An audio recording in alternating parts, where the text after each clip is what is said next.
بسم اللہ الرحمن الرحیم۔ السلام علیکم دوستو، اچھی اسلامک ویڈیوز اور اسلامک واقعات کے لیے ہمارے چینل کو ضرور سبسکرائب کریں۔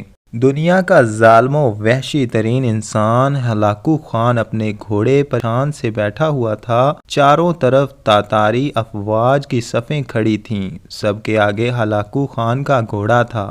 ہلاکو خان کے سامنے قیدی مسلمان کی 3 صفیں کھڑی کی گئی تھیں، جن کو آج ہلاکو خان نے اپنے حکم پر قتل ہوتے دیکھنا تھا۔ پھر وہ ظالم بولا، ان کے سر قلم کر دو، اور جلاد نے لوگوں کے سر کاٹنے شروع کر دیے۔ پہلی صف میں ایک کی گردن گئی، دوسری کی گردن گئی، تیسری چوتھی کی۔ پھر صف میں ایک بے قصور بوڑھا غریب قیدی جو کہ اپنے گھر کا واحد کفیل بھی کھڑا تھا، وہ موت کے ڈر کی وجہ سے دوسری صف میں چلا گیا۔ پہلی صف کا مکمل صفایا ہو گیا۔ ہلاکو خان کی نظروں نے اس بوڑھے کو دیکھ لیا تھا کہ وہ موت کے خوف سے اپنی پہلی صف چھوڑ کر دوسری صف میں چلا گیا تھا۔ ہلاکو خان گھوڑے پر بیٹھا ہوا ہاتھ میں طاقتور گرز لیے اچھال کر اس سے کھیل رہا تھا، اور مسلمان کے قتل کا منظر دیکھ کر اس کھیل سے خود کو خوش کر رہا تھا۔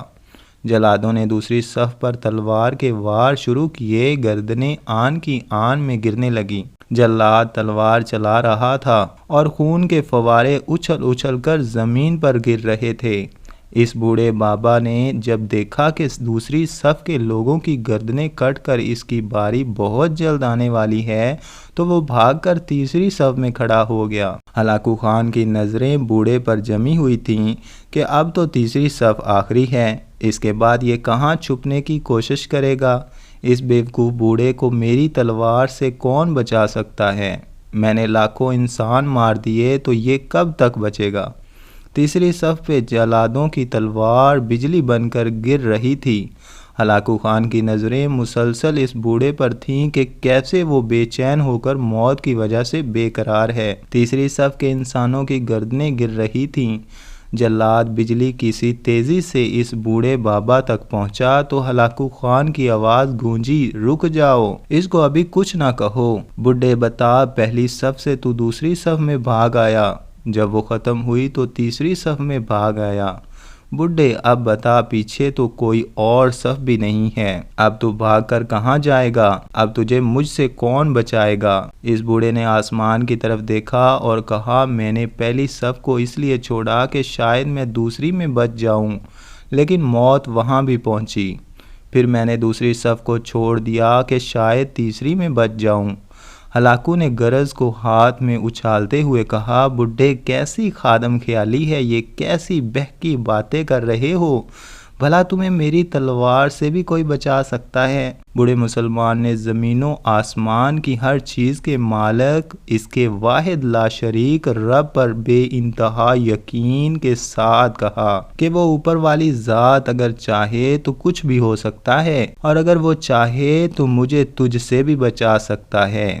کیسے بچا سکتا ہے؟ ہلاکو خان نے اتنے تکبر سے کہا کہ اس کے ہاتھ سے گرز گر پڑا۔ ہلاکو خان چابک دست، ہوشیار، جنگجو اور چالاک انسان تھا۔ ہلاکو خان نے گھوڑے کے اوپر بیٹھے بیٹھے گرے ہوئے گرز کو اٹھانے کے لیے خود کو جھکایا کہ زمین پر گرنے سے پہلے وہ اسے ہوا میں ہی پکڑ لے۔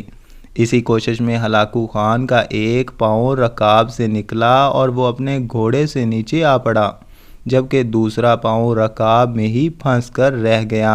ہلاکو خان کا گھوڑا اتنا ڈر گیا کہ بھاگ نکلا۔ ہلاکو نے خود کو بچانے کی بڑی کوشش کی، لشکر بھی حرکت میں آ گیا، لیکن گھوڑا اتنا طاقتور تھا کہ کسی کے قابو میں نہ آیا۔ وہ ہلاکو کو پتھروں میں گھسیٹ گھسیٹ کر بھاگتا رہا، یہاں تک کہ ہلاکو کا سر پتھروں سے پٹخ پٹخ کر اس قدر لہو لہان ہو گیا کہ اس کی روح چند ہی منٹوں میں اپنے اس تکبر بھرے وجود کو چھوڑ کر جہنم رسید ہو گئی۔ لشکر نے جب بے انتہا کوششوں کے باوجود ہلاکو خان کے طاقتور گھوڑے بوڑھے کو قابو کیا تو اس وقت تک اس کا سر برے طریقے سے کچلا جا چکا تھا۔ ہلاکو کا لشکر اس بوڑھے بزرگ سے اتنا خوف زدہ ہو گیا کہ لشکر نے اسے جان بوجھ کر نظر انداز کر دیا اور وہ بابا بڑے آرام و سکون سے پیدل ہی اپنے گھر کی طرف چل پڑا۔ مظلوم کی آہ سے ڈرو، کیونکہ جب وہ اللہ سے رجوع کرتا ہے تو قبولیت بہت دور سے اس کا استقبال کرتی ہے۔ دوستو، اچھی ویڈیوز اور اسلامک واقعات کے لیے ہمارے چینل کو ضرور سبسکرائب کر دیں۔ اگر آپ کو ہماری آج کی ویڈیو پسند آئی ہے تو اس کو لائک کرنا ہرگز مت بھولیے گا۔